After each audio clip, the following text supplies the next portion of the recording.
স্বাগতম নতুন খবর নিউজ চ্যানেলে। প্রিয় দর্শক, ভারতীয় টিভি নিউজ চ্যানেলে বাংলাদেশ সম্বন্ধে কি ধরনের প্রোপাগান্ডা চালাচ্ছে এই ভিডিওটা দেখলেই জানতে পারবেন। ডিফেন্স সিস্টেম রয়েছে বাংলাদেশের কাছে চীনের থেকে পাওয়া, সেই মিসাইল ডিফেন্স সিস্টেমের ছবিও আমরা দেখাচ্ছি। এই হচ্ছে এই যে ব্যালিস্টিক মিসাইল ডেলিভারি সিস্টেম যেটা বাংলাদেশের হাতে রয়েছে এই মুহূর্তে। এবারে প্রশ্নটা হচ্ছে যে এই ইউজেজগুলো বাংলাদেশ কি জন্য করতে চায়? বাংলাদেশের উদ্দেশ্য কি শুধুমাত্র নিজেদের সার্বভৌমত্ব রক্ষা, নিজেদের সুরক্ষা, নাকি ভারতের মতন প্রতিবেশী দেশকে উত্তক্ত করা? স্যার, আপনার কি মনে হয়? প্রিভিউ দেখুন, আপনি যখন SY-400 আজকে লেটেস্ট, গতকাল এটা ব্রেক হয়েছে যে চায়না থেকে ওরা এনেছে, এর আগে ওরা তুরস্ক থেকে এনেছে, তার মানে দুটো জায়গা। এটাও বলে দিয়েছে যে কোনো শর্ত ছাড়াই সব তোমাদের দিয়ে দেবো। শর্ত কি করে দিয়ে দেবে? ওদেরকে পয়সা দিতে, ওরা তো ধার দিয়ে দেয়। তুরস্ক কাউকে এরকম দেবে না, কিন্তু এরা এনেছে, এরা এনে নিয়েছে। তার মানে এদের কাছে আগে তুরস্কের একটা ছিল যেটা 120 কিলোমিটার, আর এবার 140। আমরা বলছি যে রেডিয়াস অফ অ্যাকশন, যেটা আমরা বলি একটা গোল গোল আমরা বানাই, এর মধ্যে কোথায় যেতে পারে, কোথায় টার্গেট আছে। প্রথম টার্গেট তো নিশ্চয়ই এটা শিলিগুড়ি করিডোর। তার মানে একটা প্র্যাকটিক্যাল অ্যাটমিক বোমা বানানোর প্রস্তুতি নিয়েছে। যে কোনো টাইমে ওরা বানাতে পারে, অ্যানাউন্স করতে পারবে কি আমার কাছে অ্যাটমিক বোমা আছে, নাম্বার 1 মিসাইল ম্যাটেরিয়াল আছে। বাংলাদেশের এই ডার্ক ওয়েব যারা এই নিউজ, নাহলে এরা কিরাম পয়সা রোজগার করতো, ওই জিনিস দিয়ে এদের কাছে মিসাইল বোমা বানানোর একটা টেকনিক এসে গেছে। ওরা করতে পারে, মিনিচারাইজ করতে পারে। কেন যে ইউনুস যেটা আছে ইন্টারন্যাশনাল একটা মাফিয়া, ইউনুস একটা ইন্টারন্যাশনাল মাফিয়া, সন্ত্রাসবাদী সংগঠনের ডার্ক ওয়েবের মাফিয়া। পয়সা চাই, শুধু পয়সা পয়সা পয়সা, রাইট? এখন ডেলিভারি সিস্টেমটা SY-400 দেখালেন, 300 kilometre hypersonic, that means 5.5 match, that means সাউন্ডের আওয়াজ থেকে 5 গুণ বেশি, রাইট? তো ওরা কোথায় যাবে? ওরা দিল্লি তো পৌঁছতে পারবে না। তাহলে ওরা আপনার সব থেকে নিচু যেটা আছে লালমনিরহাট মনে আছে, আপনি বারবার দেখিয়েছেন, ঠাকুরগাঁও দেখিয়েছেন, আর এটা কি আছে? এটা ট্র্যাক্টর লঞ্চ সিস্টেম। তার মানে এটা যে কোনো জায়গায় ওরা ঢুকিয়ে নিয়ে যেতে পারে, আর ওখান থেকে লঞ্চ করবে। তারপর ওখান থেকে এটা 4টে টিউব আছে, 4টে টিউবের পর ওরা চলে যাবে। তাহলে একটা আমাদের শিলিগুড়ি করিডোর কেন ভালনারেবল, আরো ভালনারেবল হয়েছে কেন? যে ইউনুস এর কাছে ছিল আপনার বোমা বানানোর ক্যাপাবিলিটি ডেভেলপ করছে। দ্বিতীয় আপনার এ করছে, এর লাভ কি হয় জানেন? মানুষের যতগুলো আমাদের 17 কোটি বাংলাদেশের ভাই বোন আছে, ওরা আর ইলেকশনের কথা বলবে না। ওরা একটা ওখানে প্রেশার ক্রিয়েট করছে, ওখানে যারা মৌলবাদী জিনিস আছে, অ্যান্টি ইন্ডিয়া সেন্টিমেন্ট, বিকজ আমরা তো কিছু বলিনি। ইন্ডিয়ান গভর্নমেন্ট বলছে আমি তোমাদের সঙ্গে ছিল না, আমি একটা যুদ্ধ ছিল। ঠিক এই জায়গা থেকে স্যার আমি একটা কথা বলছি, সেটা হচ্ছে কি এই যে ব্যবস্থাপনাগুলো বাংলাদেশ করছে, সেগুলো তারা নিজেদের সুরক্ষার জন্য। ভারতও সুরক্ষা নয়।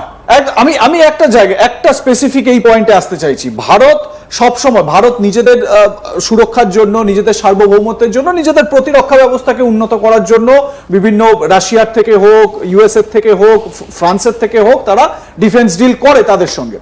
যদি বাংলাদেশ এটা করে তাতে সমস্যা কি? প্রথম কথা। দ্বিতীয় কথা, আমরা সোশ্যাল মিডিয়ায় দেখছি, সোশ্যাল মিডিয়া ভীষণ রকম ভাবে চর্চার একটা জায়গায় তৈরি হয়েছে। সেটা কি? সেটা হচ্ছে বলা হচ্ছে বাংলাদেশের মাটিতে, আরো স্পেসিফিক ভাবে ঢাকার হোটেলে বসে ওই টেরেন্স জ্যাকসন যে সিআইএ এর এজেন্ট, আমাদের প্রাইম মিনিস্টার মোদি, তাকে অ্যাসাসিনেট করার নাকি ভয়ঙ্কর প্ল্যান রচনা করা হচ্ছিল। অ্যাবসলিউটলি। জাকির নায়ের এখন আনছে ওরা, কেন উস্কানি? এই জিনিস নিয়ে ওরা আমাদের উপরে, আপনাকে বললাম ইউরেনিয়াম নিয়ে আপনার বোমা বানানোর প্রস্তুতি নিচ্ছে এরা। মিসাইল সিস্টেম, ডেলিভারি সিস্টেম এনে দিল। টার্গেটের কথা, প্রথম টার্গেট আপনার শিলিগুড়ি করিডোর বারবার কেন বলছে? ও ভাবছে কেটে দিলে আমাদের নর্থ ইস্ট আলাদা হয়ে যাবে, নর্থ ইস্ট আলাদা হয়ে যাবে। উনি ভুলে যাচ্ছেন ইরানকে যখন আমেরিকা মারতে গেল ফারদা ওয়ার এতে নাম জানতে, ওরা প্রোঅ্যাক্টিভ। যখন ওদের সন্দেহ হয় তখন ওরা মারে। আমরা এখন জানেন, আমাদের যদি সন্দেহ হলে, ইউনুস সাহেব ইনি তো ডার্ক ওয়েবে হিরো, উনি তো সন্ত্রাসবাদী সংগঠন, ওনার চাই এ হাত হামে দে রে ইউনুস, আমরা ছাড়ছি না ইউনুসকে। এটা সোলে পিকচারের আমরা ডায়লগ মারছি না আরো। ইউনুস এখন ক্রসে আছে, উনি কাঁদছেন। ওনার ইন্টারিম গভর্নমেন্ট ভেঙে গেছে। ওরা তো আপনার জামাত ইসলাম এন্ড বিএনপি গিয়ে বলেছে এই যে তোমার সঙ্গে লোক ছিল ওদেরকে তুমি সরাও, নাহলে ওদের তোমার তো গণতন্ত্র। ইউনুসের এবারে ফিউচারটা কি যদি সংখ্যাটা আপনার কাছে জানতে চাই? শেষ, end, physically eliminated. Owner DNA टा रखो, यदि परछक्का उड़ जाएगा, टुकड़े टुकड़े गैंग, टुकड़े टुकड़े हो जाएंगे ओनर। আমরা কোল্যাটারাল ড্যাম যেরকম জওহারিকে, যেরকম হাসান নাসরুল্লাহকে ইসরায়েল মারলো, যেরকম জেনারেল সুলেমানিকে ঠোক মারলো, ওরকমই ইনি যাবেন। একটা কথা বলুন আমাকে, যেরকম আমরা পেহেলগামে দেখলাম, পেহেলগামে আমরা যখন দেখলাম এবং যখন আমরা মানে ভারত যখন এটা প্রমাণ পেয়ে গেল যে এর নেপথ্যে পাকিস্তানের হাত রয়েছে, আমরা অপারেশন সিন্দুর করলাম। প্রাইম মিনিস্টার মোদি তাকে অ্যাসাসিনেট করার যে জল্পনা বা যে চর্চা সারা বিশ্বে এই মুহূর্তে চাউর হয়ে রয়েছে, সেটার যদি এতটুকু সারবত্তা বা সত্যি পাওয়া যায় যে সেটা ঢাকার মাটিতে, বাংলাদেশের মাটিতে অর্কেস্ট্রেট হয়েছে, তাহলে কি সেম অপারেশন সিন্দুর বা তার থেকেও ভয়ঙ্কর কোনো অপারেশন বাংলাদেশের এগেনস্টে হতে পারে? এর মধ্যে সন্দেহ কি আছে? এটা আমরা তো ইন্ডিপেন্ডেন্ট সোভারেন কান্ট্রি, আমরা তো কোনোদিন ওদের কাছে ইন্টারফেয়ার করতে যাইনি। উনি স্টার্ট করেছেন।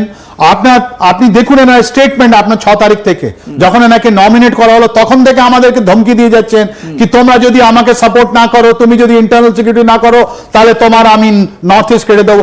বিজিং এ গিয়ে বলছেন, বিমস্টেকে বলছেন, ইউএনজিতে বলছেন যে আমার এগেনস্টে ফেক কি হচ্ছে। আর এটা কি হচ্ছে? ইউরেনিয়াম স্মাগলিং আমরা বলিনি ওয়ার্ল্ডে। আপনি জানুয়ারি 2025-এ আপনি নেট লেগে দেখে দিন, একটা জাপানিজ একটা স্মাগলার ধরা পড়ছে, বাংলাদেশের নাম নিয়েছে কি আমি ওখান থেকে আনতাম। আর ওদের 10th আগস্ট, ওর আগেও আপনার যেটা কক্সবাজার, চিটাগাঁও যেটা আপনার পোর্ট আছে, ওখানে আপনার হয়েছে। আমাদের বেঙ্গলের এটা কানেকশন আছে, 2018-তেও আমরা ধরেছি। আর ওরাও বলেছে আমি স্ক্র্যাপ থেকে পেয়েছি। এটা স্ক্র্যাপ থেকে পাওয়া নেই, এটা সব ফাসাড, এটা মিডিয়াতে দেওয়া, এটা ভেরি সেন্সিটিভ জিনিস হয়। আমাদের কলকাতাতেও ইউরেনিয়াম ধরা পড়েছিল 2018-তে, আপনি চেক করতে পারেন। তাহলে একটা কানেকশন আমরা পাচ্ছি। ইনি চুরি করছেন ইউরেনিয়াম, ইনি বোমা প্রস্তুতি করার প্রস্তুতি নিচ্ছেন, ইনি ডেলিভারি সিস্টেম এনেছেন, ইনি একটা অবজেক্টিভ নিয়েছেন। তাহলে আপনি বলুন, যেরকম আমেরিকা যেতে পারে ইরানে, আর ইসরায়েল যখন ভাবছে যে আইএস, কোনোদিন ইরান তো আগে যুদ্ধ করতে যায়নি, এরকম প্রক্সি করেছিল একদমই। কখনো হিজবুল্লাহ, কখনো হুতি, কখনো সিরিয়াতে গিয়ে, কখনো ইরাকে গিয়ে ইসরায়েলকে হার্ম করতো। ইসরায়েল কি করলো? ইসরায়েল মারলো। জেনারেল সুলেমানি বলছেন যে সুলেমানি আমাদের কাছে ওই সিস্টেম আছে, জেনারেল সুলেমানির মতন সিস্টেম আছে। আর এর মধ্যে বিশ্ব আমাদের সঙ্গে আছে।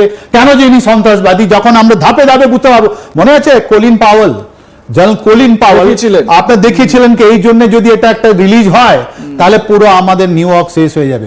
সেম জিনিস এইটা যদি উনি চালান, এই যে ইউরেনিয়াম জিনিসটা নিয়ে বোমা দিয়ে ওটা বানাবেন উনি, ওনার মারা। তাই জন্য আপনি দেখুন এই দুবার উনি ওনাদের চিফ যাওয়ার কথা ছিল, আপনার সৌদি আরবে যাননি কেন?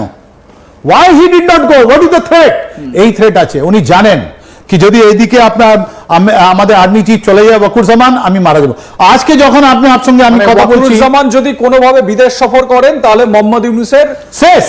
মানে আপনি এত বড় কথা 100%। যেরকম এরা আমাদের প্রধানমন্ত্রী মারার প্ল্যানিং করেছেন, আমার মনে হয় যে আর ইউনূস বাঁচবেন না। তাই জন্য আপনি কাঁদছেন ওখানে।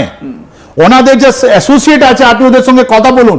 ইনি বলছেন বুড়ো লোক 84 years old, he is crying.